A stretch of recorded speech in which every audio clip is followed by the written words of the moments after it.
Welcome back to the program. Let's bring in our regular Monday panel, the Labor member for Bennelong, Jerome Laxale, and the Liberal member for Casey, Aaron Violi. Gentlemen, great to see you both. Jerome, it's quite the balancing act at the moment, isn't it? The Prime Minister there with senior mining executives wanting to focus on the Chinese trade relationship. At the same time, the demands that are emerging out of the United States continue, including that report in the Financial Times over the last 48 hours that the US wants an indication from us. What would we do in the event of a war over Taiwan? So it's quite the balance for the Prime Minister. Yeah, look, always a balancing job as a Prime Minister, but it's good to see the Australian government represented by the Prime Minister and, of course, earlier with the Foreign Minister back in China. China's our largest trading partner. We have 1.4 million Australians who come from China and have that heritage. So to have a strong trade relationship with them and to have open diplomatic discussions are really important for our nation in the national interest. So, welcome the visit from the Prime Minister at the invitation of the President over there, and hopefully they have some success on the trade front. Tourism, of course, was the focus yesterday. Green steel today. And that's really important for our country. I mean, just ask the lobster farmers, the beef growers, those who sell barley, really important gains under the last government, and hopefully they'll continue in this term.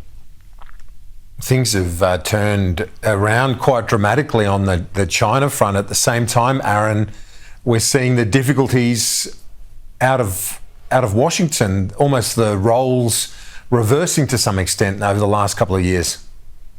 I wouldn't say role reversal. We should remember the CCP unilaterally put tariffs onto Australia. I've got the Yarra Valley. Our wineries here in the Yarra Valley were at the forefront of that with a 200% tariff that they unilaterally put on to Australian industry. So while it is important we have strong ties from a trading relationship with China, we need to remember what the CCP did last time. And I know many industries, including wine, are looking to diversify across the world to make sure that we're not exposed again economically. But no doubt our relationship with the US, AUKUS is a key pillar of our national security, our regional stability, and so is the ANZUS Treaty.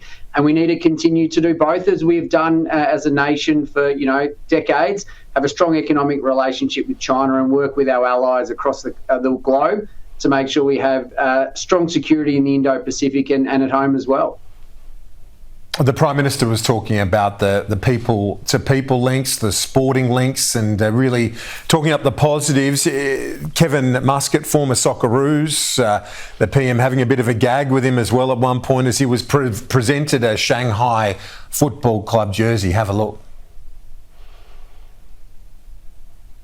I'd like to present you with your own Shanghai Port FC shirt. And we have a parliamentary football team. We're not very good. So he mentioned the parliamentary football team, not very good. I believe you're both members of that football team. Do you want to defend your honour there, Jerome?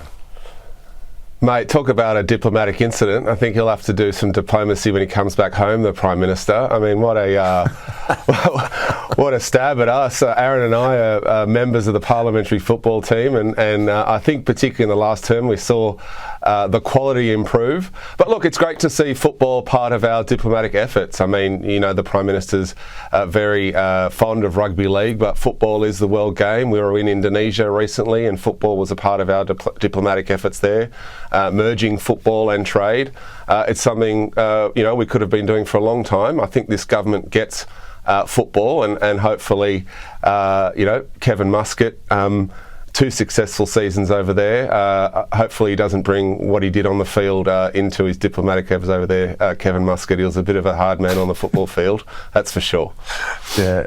Aaron Violi, you taking much offence from the Prime Minister there? Oh.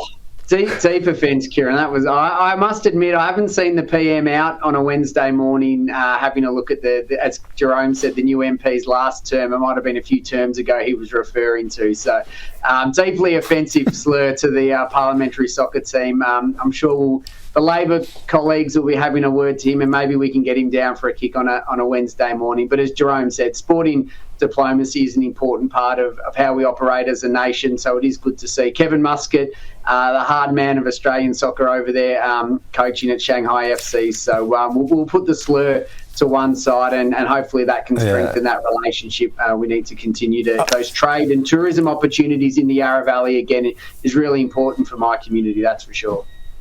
I want to ask you both finally on the last issue that the ABC reporting this incoming government brief, elements of it that were meant to be redacted that weren't.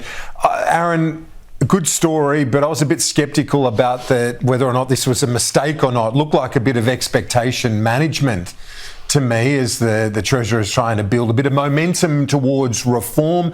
They're telling me no, it was the government saying no, it was a stuff up. But Aaron, what do you make of all that? You're deep into conspiracy theories, Kieran. I mean, well, what it does show is something not that the that coalition deep. has been. It's pretty obvious, actually. I mean, what it does show is that it's a nice way to put out that they're not going to hit their 1.2 million home target, which the coalition have been saying for a long time. And this is what the government do.